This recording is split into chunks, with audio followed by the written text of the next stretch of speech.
Hola a todos, hoy haremos la clase de evaluación de pares craneales. Empezaremos con un ejercicio que dice: intenta decir el color de cada palabra, no la palabra, sino el color con el que está escrita.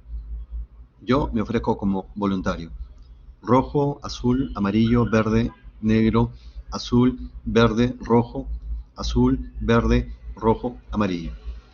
El hemisferio derecho quiere decir el color, pero el hemisferio izquierdo, el analítico, insiste en leer la palabra.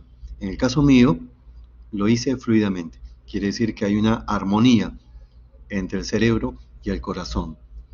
Empecemos con el par 1, conocido como olfatorio. Origen aparente, la parte inferior del bulbo olfatorio. Origen real, las células de la mucosa olfatoria nasal. El primer par va a atravesar la lámina cribosa, formando dos ramas, una medial y otra lateral. La rama medial llega hasta la zona pericardiosa parolfatoria y la rama lateral hasta el uncus, cerca del hipocampo. Hoy, que vivimos la pandemia del COVID-19, un síntoma característico es la pérdida del olfato, la anosmia. En China encontraron que estaba asociada a la severidad de la enfermedad, que se daba en casos severos y críticos. Por eso propusieron que el origen tal vez sea central. Sin embargo, al llegar el COVID a Europa, España e Italia, más bien ahí encontraron que se presentaba en formas leves y moderadas de esta enfermedad. Y propusieron que el daño no era central, sino más bien periférico, a nivel de las fibras del primer par en la mucosa nasal. Este es el preámbulo antes de entrar a un video donde vamos a ver cómo se debe realizar la evaluación del par 1. Se tiene que examinar fosa nasal separadamente, las dos fosas pero separadas. Se le pide al paciente que obstruya una fosa nasal y se expone la boca del recipiente para que identifique el color, cerca a la fosa nasal para que identifique el color. Tienen que ser sustancias de olores comunes, como clavo de olor, no podría ser menos, clavo de olor, vainilla, café, canela y tu perfume favorito. Le hacemos dos preguntas. ¿Siente el olor? Si te dice que sí, ¿a qué corresponde? Y se apunta en una libreta. Antes de concluir o considerar que la prueba está alterada, tenemos que asegurarnos que el paciente no tenga constipación nasal, que no esté resfriado, porque esta constipación puede disminuir el sentido del olfato. Y cuando disminuye el sentido del olfato, también disminuye el sentido del gusto. Ahora sí, antes de pasar al video, estos son los nombres técnicos de las alteraciones del primer par. Se perdió el sentido del olfato, anosmia. Solo disminuyó, hiposmia. Se confunden los olores, parosmia. Todo huele feo, parece el Congreso Nacional, cacosmia. Fantosmia, cuando se percibe olores que no están presentes. Cuando en una casa perciben el olor de claveles, sin que haya claveles, la abuelita dice: alguien va a fallecer en el barrio. Pero eso ya son creencias, eso no es fantosmia. Alucinaciones olfatorias, percepción de olores sin que existan estímulos olorosos. Ahora sí, vamos al video. Se le pide al paciente que obstruya la entrada de una fosa nasal y se presenta la boca del recipiente cerca a la fosa que está libre para que pueda reconocer el olor. ¿Siente el olor? ¿A qué corresponde? Y luego se cambia a la siguiente fosa nasal. Y apuntamos. No olvidarse que hay que ver primero que no esté resfriado el paciente para no llegar a falsas conclusiones. Segundo par. Vamos a evaluar aquí en el segundo par la agudeza visual, la visión de colores, campos visuales y fondo de ojo. El segundo par, el nervio óptico. Empecemos con agudeza visual Vamos a utilizar la escala de Snell. Sí, la misma del oftalmólogo. Vamos a hacer que el paciente reconozca letras desde las grandes hasta las más pequeñas. Colocamos la escala a 6 metros, a 20 pies del paciente. Una visión normal es 20 sobre 20. La persona puede identificar una línea de letras pequeñas a una distancia de 20 pies o 6 metros. Una visión de 20 sobre 10 es una mejor visión, dado que la persona puede identificar a 20 pies o 6 metros lo que una persona con visión normal solo puede identificar a 10 pies o 3 metros. Es una mejor visión. En cambio, una visión disminuida es una 20 sobre 40. Una persona debe estar a 20 pies, o sea, 6 metros, para leer la misma letra que una persona con visión normal puede leer estando a 40 pies, o sea, 12 metros. Es una visión disminuida. Si no tenemos la escala de Snell, podríamos colocar letras de diferente tamaño en una hoja y presentar al paciente a una distancia de 30 metros, o letras de una revista de diferente tamaño. Para visión cercana utilizamos la tabla de Jagger. En este caso ustedes pueden ver que son textos con letras de diferente tamaño. Es la cartilla más utilizada, que tiene serie de letras o frases escritas en diferentes tamaños de tipo ordinario de imprenta. Se recomienda en personas mayores de 45 años. Un punto del párrafo de letras más pequeñas corresponde a mejor visión y luego va disminuyendo. Y de esa manera se va evaluando el puntaje. 2 puntos, 3 puntos, 7 puntos, más de 7 puntos, dependiendo del tamaño de la letra. Si el paciente no puede reconocer las letras, podemos buscar la visión cuentadedos. Como estamos viendo acá en la figura, le presentamos 1, 2, 3 dedos y tiene que reconocerlos. Si no puede reconocer la visión cuentadedos, le buscamos la visión cuentabultos. ¿Cuántos bultos está viendo? Si no puede reconocer la visión cuentabultos, llevamos al paciente a una habitación oscura y le exponemos una linterna. Le aplicamos la luz de una linterna a ambos ojos. Si no reconoce la luz, declaramos ceguera, lamentablemente, o también conocido como amaurosis. Para la visión de colores, podríamos llevar tarjetitas de diferentes colores, los colores básicos, pero también tenemos el test de Ishihara. Vemos que son círculos llenos de puntos, y dentro de los puntos hay números de colores. En este caso estamos viendo el color anaranjado, el número 25. Dice, no permite distinguir defectos del eje azul-amarillo, aunque en realidad son muy raros. Los principales son el eje rojo-verde. Cuando se altera el eje rojo-verde se conoce como daltonismo.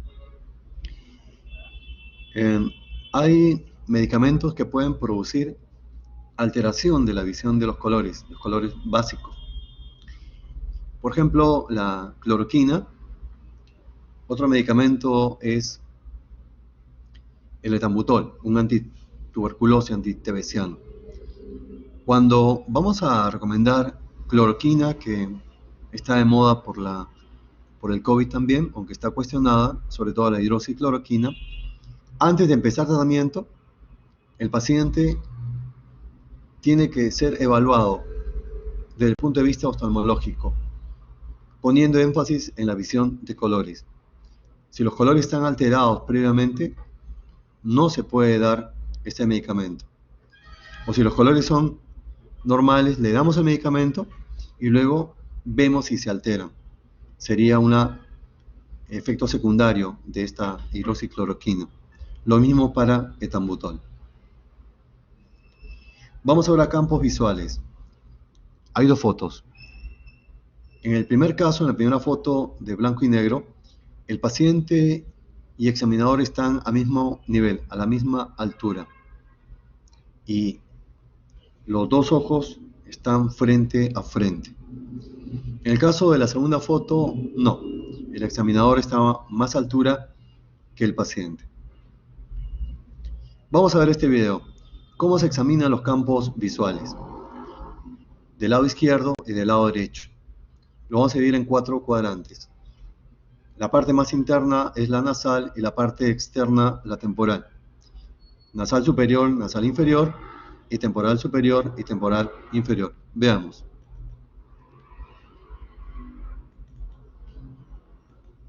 Se le pide al paciente que cubra uno de sus ojos, pero sin presionarlo, para que no haya visión borrosa, sino simplemente que se los cubra, incurvando la mano para que no altere la visión. Y mire, el examinador va a colocar sus manos tanto en el campo nasal como temporal, en este caso del lado izquierdo del paciente. Miren, su mano derecha está en el campo temporal y su mano izquierda en el campo nasal. Mano derecha temporal superior, mano izquierda nasal inferior. Y le pide que señale con su mano dónde es que se está moviendo, si en la zona nasal o si en la zona temporal.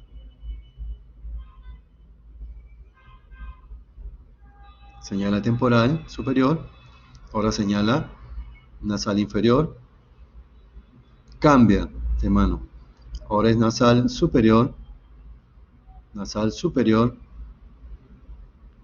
temporal superior, nasal inferior. Luego se cubre el ojo contrario y procede de la misma manera. Nasal superior del lado derecho, temporal superior del lado derecho, y el paciente va señalando la mano que está moviendo, los dedos que está moviendo el examinador. De todo esto, ¿qué puede resultar? Puede resultar alteraciones. Vamos a ver acá. La hemianopsia es la pérdida de la mitad del campo visual, hemianopsia. Y hay dos tipos de hemianopsia, hemianopsia homónima y hemianopsia heterónima. Tenemos acá, hemianopsia heterónima, es del lado nasal, del lado temporal, y del lado temporal izquierdo y del lado temporal derecho, o sea, es bitemporal. Cuando es heterónima es del mismo lado, bitemporal sobre todo, podría ser binasal, pero en este caso es bitemporal. Cuando es homónima es de un lado nasal y del otro lado temporal. Esa es la hemianopsia. Cuando se pierde toda la visión se conoce como amaurosis, el nervio óptico está dañado. Si es hemianopsia homónima bilateral, ¿dónde estará la lesión? Está a nivel del quiasma óptico. Esto se ve cuando hay macroadenomas hipoficiarios que comprimen el quiasma óptico. Se puede dar hemianopsia heterónima bilateral. Cuando la lesión está en la corteza, sea por afectación del territorio arteria cerebral media o arteria cerebral posterior, sobre todo arteria cerebral posterior, vamos a encontrar una hemianopsia homónima izquierda. Y si la lesión está a nivel de las radiaciones ópticas, además de presentarse una hemianopsia homónima, podría darse cuadrantopsia, que enseguida vamos a ver. Esto es lo que decíamos, hemianopsia heterónima bilateral. ¿Dónde está la lesión? A nivel del quiasma óptico. ¿Cuál es la causa? Macroadenoma hipoficiario. Esto lo vamos a ver en semiología endocrina. Hemianopsia homónima derecha-izquierda. Vemos que de un lado es nasal y de otro lado es temporal. Es el homónimo. ¿Dónde está la lesión? En la corteza cerebral o en la radiación óptica también. ¿Qué territorio? ¿De qué arteria? Arteria cerebral media, arteria cerebral posterior. Sobre todo, la posterior. Y acá lo que le decía, se pierde el 25% del campo visual. ¿Esto cómo se llama? Cuadrantopsia. ¿Dónde está la lesión? En las radiaciones ópticas. Vamos ahora a fondo de ojo. Ya, ¿qué aspecto estamos viendo? Par, agudeza visual, campos visuales. Ahora vamos a fondo de ojo. Fondo de ojo.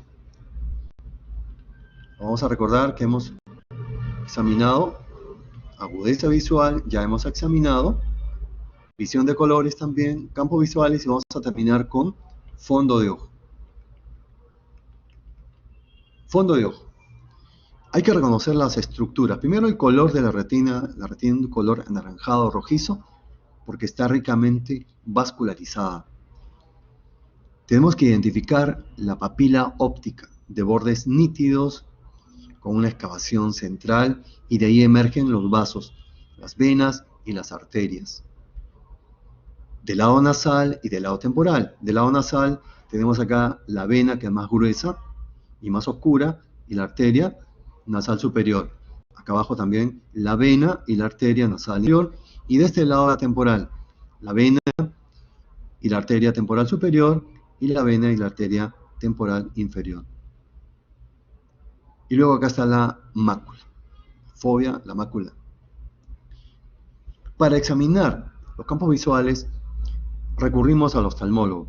El oftalmólogo tiene todo este equipo llamado oftalmoscopio indirecto, donde puede ver, luego de dilatar las pupilas del paciente, ambos campos visuales a la vez. Es muy práctico. Sin embargo, los clínicos tenemos todavía el oftalmoscopio directo.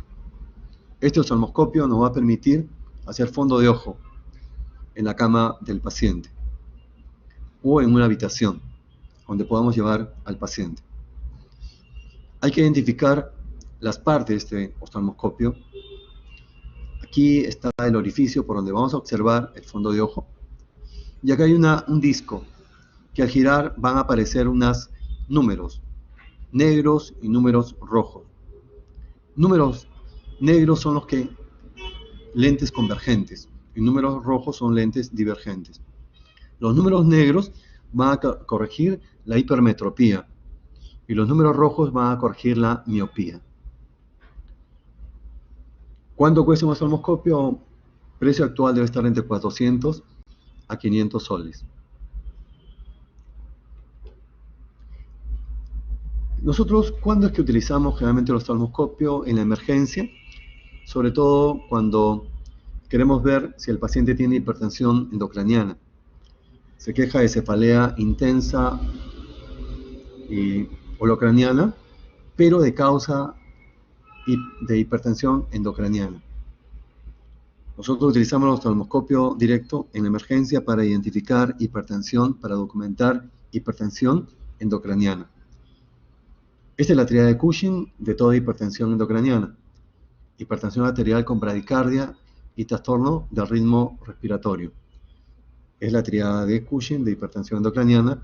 El paciente se queja de cefalea global, opresiva, intensa, asociada a vómitos explosivos, es decir, vómitos no precedidos de náuseas. Vamos a ver en este video cómo es que se debe evaluar el fondo de ojo.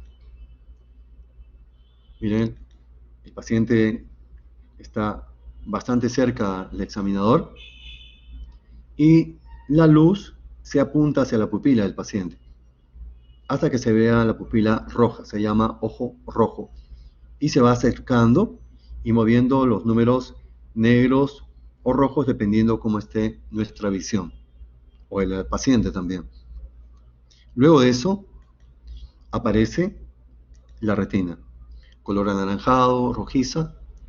Tenemos acá la papila de bordes nítidos con una excavación en el centro, y los vasos, las venas y las arterias. ¿Cómo se ven las venas? Las venas se ven de color rojo vinoso y son más gruesas que la arteria. Las arterias son más delgadas, de un color rojo claro. Hay que tener presente que hay una relación normal entre arteria y vénula. La relación entre arteria y vena es de 2, vena-arteria es de 2:1, pero se expresa mejor como arteria-vena, es de 1:2. Esta alteración de la relación arteria-vena de 1:2 se va a alterar en retinopatía hipertensiva.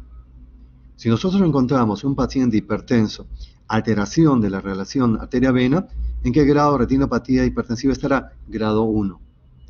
Después hay que buscar en la retina exudados algodonosos por la salida de plasma de las arterias, también exudados hemorrágicos por la salida de glóbulos rojos. Luego hay que observar los cruces de las arterias y vénulas. En el caso de los cruces, cuando se altera el cruce normal entre arteria y vénula, esto se da también en retinopatía hipertensiva de grado 1, grado 2. Y además, en la retinopatía hipertensiva de grado 2 vamos a encontrar exudados algodonosos, exudados hemorrágicos. Luego, estamos señalando acá la papila. La papila es muy importante para poder documentar hipertensión endocraniana. Pero quisiera primero que me permitan terminar la retinopatía hipertensiva. Son 4 grados. Primer grado, alteración de la relación arteria-vena. Alteración de los cruces arteriovenosos. 2. El grado 2, aquí no se observa bien, pero hay un reflejo luminoso en las arteriolas, en las arterias. Más o menos en el grosor de la arteria un 40-45%. Ese reflejo luminoso puede alterarse, puede dar un color marrón oscuro, un color blanquecino. Se llaman hilos de plata o hilos de cobre. Si observamos alteración del reflejo luminoso de las arterias, ¿cómo se conoce? Se conoce como hilos de cobre o hilos de plata. ¿Y qué indica? Indica retinopatía hipertensiva grado 2. Luego, en la retina hipertensiva de grado 3 vamos a detectar exudados algodonosos, exudados hemorrágicos. Y en la retinopatía hipertensiva grado 4, ahí donde vamos a encontrar alteración del disco, de la papila óptica. El disco ya no estará, como vemos en este caso, bien dibujado, homogéneo, sino estará de bordes irregulares, rechoncha, con pérdida de la excavación característica central. Ahí decimos que hay papiledema y sería una retinopatía hipertensiva grado 4. Pero, como les decía, en la emergencia, ¿qué es lo que buscamos? Si sospechamos en hipertensión endocraniana, buscamos alteración de la papila óptica, edema de papila. Y repito, bordes irregulares y papila edematosa, rechoncha, con pérdida de la excavación central. Y por último, vamos a examinar la mácula. ¿Qué pasa si examinamos primero la mácula? Lo que pasa es que la mácula es muy sensible a la luz. Si tú vas a empezar por la mácula, el paciente se va a sentir fastidiado y ya no va a permitir que continúes con el examen de fondo de ojo, que ya de por sí es algo molestoso. Entonces hay que reservar la mácula para el final. Ahí la flecha está apuntando el reflejo luminoso, que como dije, al estar alterado va a dar lugar a los hilos de cobre, a los hilos de plata. Vamos a continuar ahora con el tercer, cuarto par y sexto par, es decir, los oculomotores. Y aquí tenemos los músculos y los movimientos. Vamos a empezar con el tercer par. Movimiento hacia arriba, recto superior, hacia arriba y hacia afuera, también a cargo del recto superior, y hacia arriba y hacia adentro por el oblicuo superior. El oblicuo menor, oblicuo menor. Luego hacia abajo, recto inferior, hacia abajo y hacia afuera por el recto inferior. También hacia afuera, perdón, hacia adentro, por el recto interno. Repito entonces, los movimientos del tercer par están dados por el músculo recto superior, hacia arriba y hacia arriba y hacia afuera. Por el oblicuo menor, hacia arriba y hacia adentro. Por el oblicuo, por el recto inferior, hacia abajo y hacia abajo y hacia afuera. Y el recto interno, hacia adentro. Esos son los movimientos del tercer par. Cuarto par. Inerva el oblicuo mayor. El movimiento es hacia abajo y hacia adentro.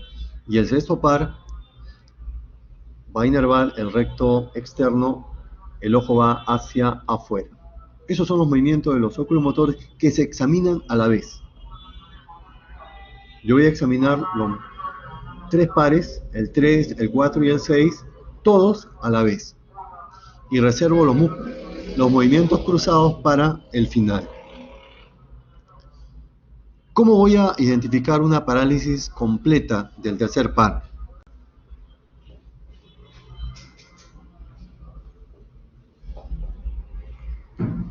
Como dicen los chinos, aunque los chinos están devaluados últimamente, una imagen vale más que 1000 palabras.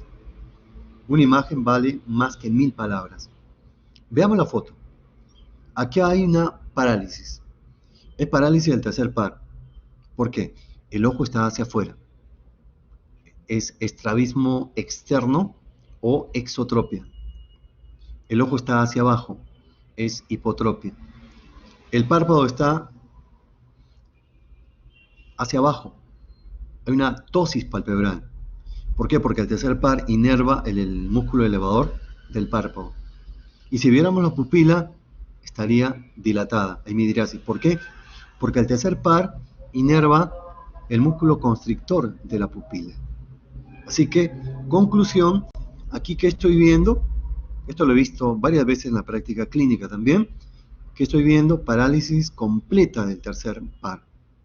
Repito, ojo hacia afuera, estrabismo divergente o exotropia. Ojo hacia abajo, hipotropia. Ptosis palpebral, midriasis. Todo eso que indica parálisis completa del tercer par. Veamos este video.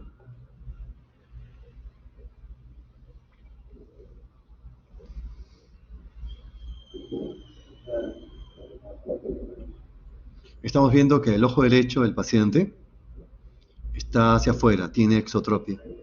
Que la pupila está dilatada comparando con el ojo izquierdo, pupila dilatada, y tiene que elevar el párpado. Debe haber ptosis palpebral. Conclusión, parálisis del tercer par, tal como lo vimos en la foto. Entonces ya estamos repasando cómo identifico una parálisis del tercer par. Cuarto par, ojo hacia arriba y hacia adentro. Y sexto par, el ojo hacia adentro, estrabismo convergente. No hay problema para identificar esto. Sexto par, estrabismo convergente. El trigémino, tenemos que evaluar la parte motora, son los músculos masticatorios. En este caso se le pide al paciente, colocando la mano debajo del mentón, que intente abrir la boca. Se le pone resistencia. Y también que lleve la mandíbula hacia los costados y se le pone resistencia con la mano. Se busca también el reflejo corneal.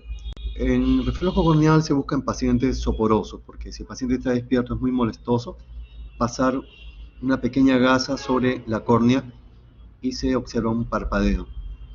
También el reflejo maceterino, con la boca entreabierta se percute, colocamos el dedo pulgar sobre el mentón y percutimos y el paciente tiende a cerrar la boca.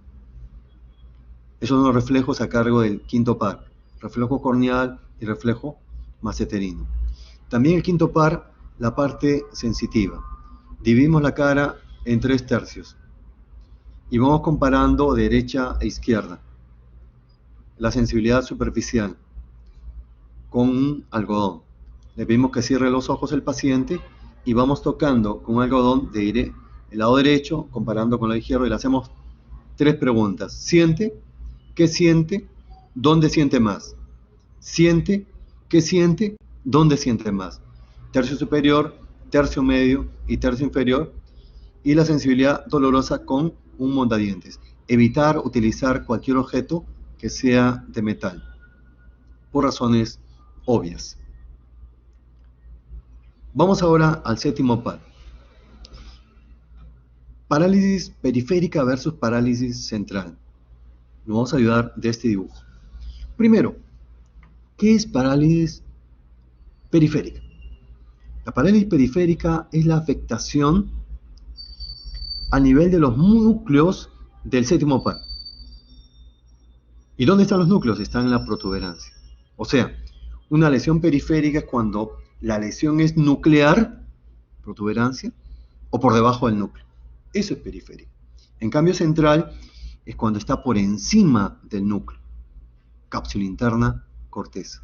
¿Listo? ¿Cómo se va a manifestar clínicamente la parálisis facial? Si es central, vean, si es central, compromete 2/3 de la cara inferior. O no va a haber compromiso por lo menos de la frente. Puede mover los músculos de la frente. No hay ningún problema en la frente. ¿Por qué? Porque la frente tiene inervación tanto el hemisferio derecho como el hemisferio izquierdo.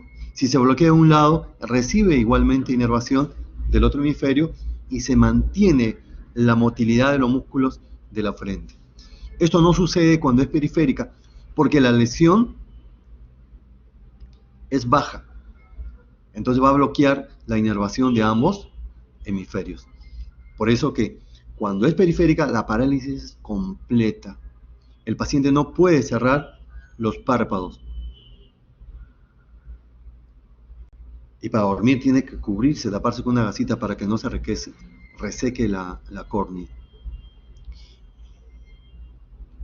Muy bien, esa es la diferencia entre parálisis facial periférica de central. Y ya sabemos cuál es la localización de ambas. Ya no hay un problema acá. Ahora, en la parálisis facial periférica, vean, acá está el recorrido del séptimo par. Y en el recorrido hay hitos que tienen una expresión clínica característica. Por ejemplo, el paciente tiene parálisis facial periférica, es decir, parálisis completa. La causa más frecuente de una parálisis completa es la parálisis de Bell, que está asociada a virus. Parálisis de Bell, parálisis común. ¿Cómo podemos ayudar al paciente? Que tome corticoides, que tome aciclovir y rehabilitación, fisioterapia. Eso de estar soplando globos, inflando globos o soplando, utilizando instrumentos de viento como la quena o la flauta, ya no sirve. Lo que se utiliza actualmente son los masajes. Los masajes ayudan a una recuperación pronta. Bueno, parálisis facial periférica. Pero vayamos a los hitos.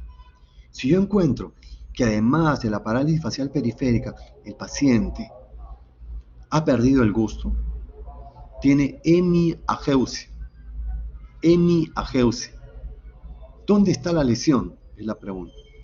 La lesión puede estar a nivel del nervio cuerda del tímpano o del ganglio geniculado. ¿Ya? Si tiene parálisis facial periférica con ageusia o hemiageusia, 2 localizaciones: cuerda del tímpano, ganglio geniculado. ¿Y cómo diferencio? Por las secreciones. Cuando está a nivel de cuerda de tímpano no hay afectación de las secreciones, por ejemplo la secreción lacrimal. En cambio en ganglio geniculado sí, se afectan las secreciones. He ahí la diferencia. Si encuentro que tiene parálisis facial periférica e hiperacusia, es decir, puede escuchar sonidos mínimos que otra persona no puede hacer. Mismo hombre araña. ¿Dónde está la lesión? En el nervio músculo estribo, por la hiperacusia. Si hay hipoacusia, parálisis facial periférica con hipoacusia, ¿a qué nivel está? Del conducto auditivo interno. Continúo. Tenemos acá el neurinoma del acústico, es un tumor benigno pero que se puede malignizar y que está a nivel del ángulo pontocerebeloso. ¿Qué caracteriza este tumor? Además de la parálisis facial periférica, una disminución progresiva de la audición, lleva fácilmente a la sordera. Es el neurinoma del acústico. A nivel del ganglio geniculado, tenemos el síndrome de Ramsay-Hunt o Ramsay-Hunt, como gusten. ¿Cómo reconozco este síndrome de Ramsay-Hunt? Porque en el conducto auditivo externo el paciente va a presentar vesículas dolorosas agrupadas, compatibles con herpes. Además presentará hiperacusia y hemiageusia. Todo eso redondea el síndrome de Ramsay-Hunt. Bueno, entonces no se olvide que hay hitos en el recorrido del séptimo par que tienen expresión clínica. Hemiageusia, hiperacusia, el síndrome de Ramsay-Hunt, sordera. Y esto fácilmente puede dar lugar a casos clínicos para cualquier examen. Vamos ahora con otro video. Hola, ¿qué tal? Me llamo Sergio Escobar, tengo 23 años y hace 3 días que sufro el trauma.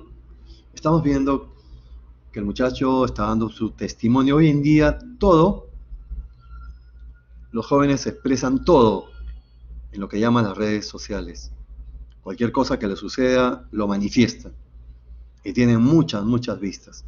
Acá este joven está dando su testimonio de que le ha ocurrido un percance, parálisis facial.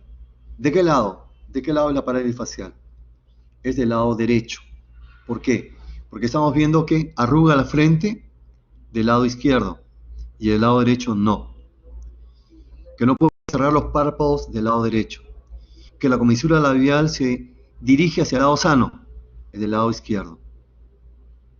Entonces me doy cuenta que la parálisis de este joven es derecha. Es derecha. Que la comisura se va hacia el lado sano, en este caso, izquierdo. ¿Cuál será la causa? Parálisis de Bell por quiteria de frecuencia. Ya saben que tienen que recomendarle corticoides, prednisona, aciclovir y fisioterapia pronta, que es masajes. Más comúnmente llamado parálisis facial del Bell la comisura o parálisis facial periférica. Se desvía hacia el lado izquierdo. La conocen como cruce de aire o un mal aire. No puede cerrar los párpados del ojo espero derecho. que esto le sirva a alguien, alguna persona que a lo mejor esté pasando o le ayude a alguna persona que esté pasando por lo mismo. El primer día tenía una pequeña anormalidad aquí en la punta. No podía silbar. Y a la tarde ya tenía un dolor por acá, por la oreja, al lado derecho. Muy bien, yo tengo el lado derecho casi totalmente paralizado, no puedo pestañear muy bien, este ojo no se cierra muy bien, el ojo derecho no se cierra muy bien. La parte de la mandíbula también no se abre o no está con normalidad. ¿Ok? Bueno, al segundo día pues estaba muy asustado, un poco de trauma psicológico, aún así estoy un poco, pero más calmado. Fui al hospital y me hicieron las pruebas y me dijeron que tengo parálisis de Bell. Las causas pues puede ser un cambio brusco de temperatura. Listo. Ha dado una buena descripción de parálisis facial periférica. Él no ha estudiado medicina. Él ha dado un testimonio y ha explicado muy bien lo que es una parálisis facial periférica. Y le dijeron la causa, justo lo que decía, la causa más frecuente, parálisis de Bell. A veces hay casos poco frecuentes que el paciente tiene la mala suerte de tener parálisis facial tanto del lado derecho como del lado izquierdo. Eso se llama diplegia facial. Vamos con este caso clínico. Un paciente acude a consulta con una evidente paresia de la musculatura facial derecha que le apareció 3 días antes, 3 días de enfermedad. Lo que nos están preguntando es que hay 5 alternativas. De las 5, 4 son de parálisis facial periférica y una de central. Así tenemos que identificarlas. A. Oye los sonidos por el oído derecho con más intensidad. Eso se llama hiperacusia. Eso es periférico. ¿Y dónde dijimos que está la alteración cuando hay hiperacusia? ¿Dónde dijimos? Nervio, músculo del estribo. Nervio, músculo del estribo. B. No nota el sabor de la comida por el lado derecho de la lengua. Hay una hemiageusia. Hemiageusia derecha.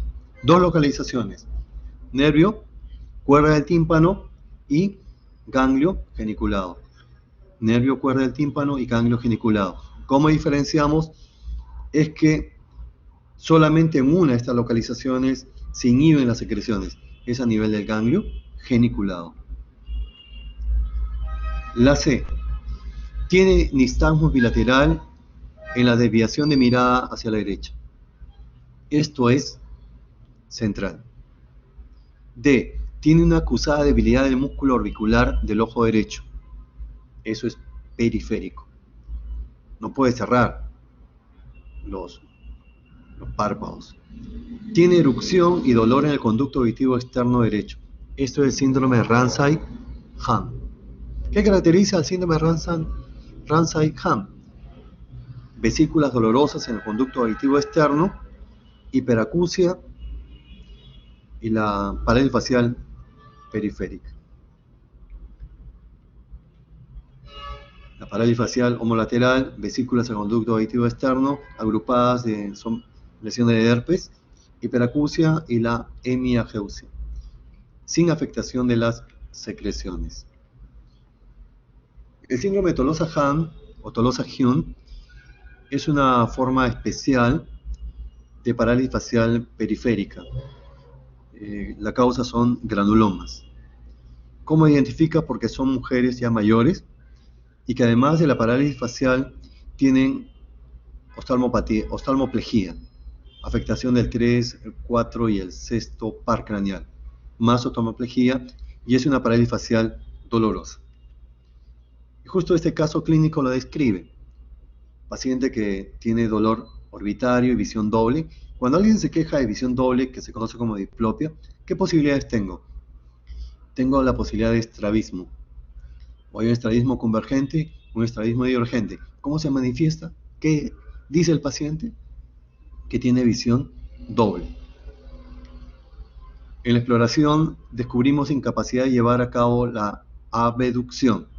O sea, no puede llevar el ojo hacia afuera, compromiso del sexto par, así como dificultades para mirar hacia abajo y hacia adentro, compromiso del cuarto par. ¿Cómo se denomina el síndrome? Es el síndrome de Tolosa-Hamm o Hunt.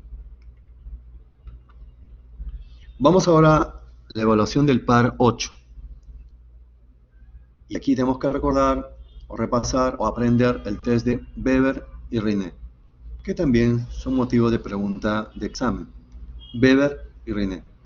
Tenemos acá el diapasón, 120 ciclos por segundo. Lo hacemos vibrar y colocamos el mango sobre el vértex. Y el paciente debe mencionar que siente la vibración en ambos lados de los oídos. Eso es un Weber normal. Un Weber normal es cuando no está lateralizado. Cuando se lateraliza ya es anormal.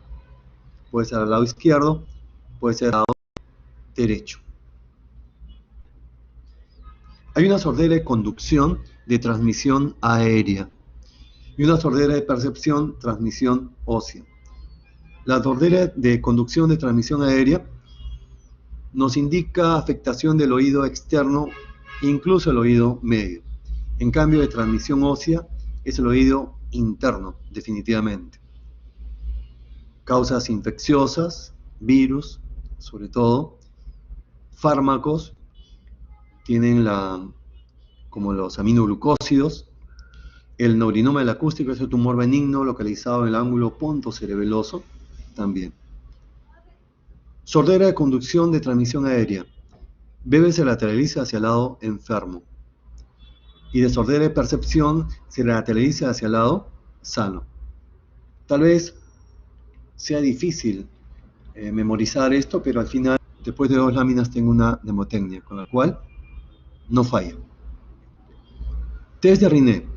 Se hace vibrar el diapasón y se coloca el mango en la región del mastoides. Y se le pide que te diga cuando ya deje de sentir la vibración. Cuando deja de sentir la vibración, se coloca el diapasón cerca al oído para que escuche la vibración y que te avise cuando deja de sentir. Lo normal es que la conducción aérea sea mayor que la sección ósea, 3 veces. Ese es el Riné normal. Percepción aérea es mayor en 3 veces que la percepción ósea. ¿Cómo se llama esto? Riné normal. Es un Riné positivo. Vamos ahora a la mnemotecnia. Dice, en la conducción, si riñes, o sea, Riné, conducción, sordera de conducción, si riñes, como el chofer de la combi, es negativo. Y si bebes, caes enfermo. Eso para que te acuerdes. En la conducción, si riñes, es negativo, Riné negativo. Y si bebes, caes enfermo. Se lateraliza hacia el lado enfermo. Y lo contrario, en la percepción, será Riné positivo y beber lateralizado hacia el lado sano. Con eso no tienes pierde, vas a recordar. Ya los últimos pares craneales, el par 10, tenemos que evaluar acá el velo del paladar, la simetría, la úvula, ver reflejo nauseoso. La voz, si hay disfonía. Como decía acá, el velo, la simetría, la úvula desviada hacia el lado sano, y el paciente no puede deglutir. Es el par 10. El 9 y el 10 tienen que ver con el reflejo nauseoso. El par 9 también es la parte sensorial, del sentido del gusto, del glosofaringio es el par 9. Y el par 11, el elevador de los hombros, y el par 12 para ver la fuerza de la lengua, con la boca cerrada, se le pide al paciente que empuje un lado de la mejilla con la lengua y le ponemos la mano para sentir la fuerza, que empuje con la lengua la mejilla y ponemos la mano para sentir la fuerza, del lado derecho y lado izquierdo. Luego le pedimos que saque la lengua y verse si se desvía hacia un lado u otro. Y después, para la parte sensorial, es el tercio posterior de la lengua. Generalmente no hacemos eso, pero podríamos utilizar azúcar, sal, limón, pero eso parece una tortura. Limón, bueno, por lo menos utilizar azúcar, ¿no? Que no sea molestoso para el paciente. Y los 2 tercios anteriores del gusto de la lengua están dados por el par 7 y el par 9. Así que con esto hemos terminado la revisión de la evaluación de pares craneales. Hay que ponerle más punch en unos que en otros. En unos pares es un poquito más detallado que en otros pares. Así que terminamos.